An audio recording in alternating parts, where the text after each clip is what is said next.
You are looking at Julian's pronunciation guide, where we look at how to pronounce better some of the most mispronounced words in the world, like this other curious word. But how do you say what you're looking for today?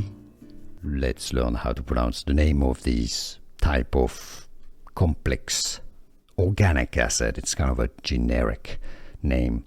British English is nucleic. Nucleic.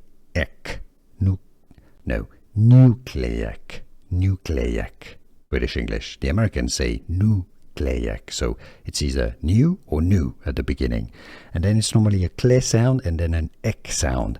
But many say cleic also, because when you say it quickly, it sounds like nucleic acid. It's normally nucleic or nucleic acid.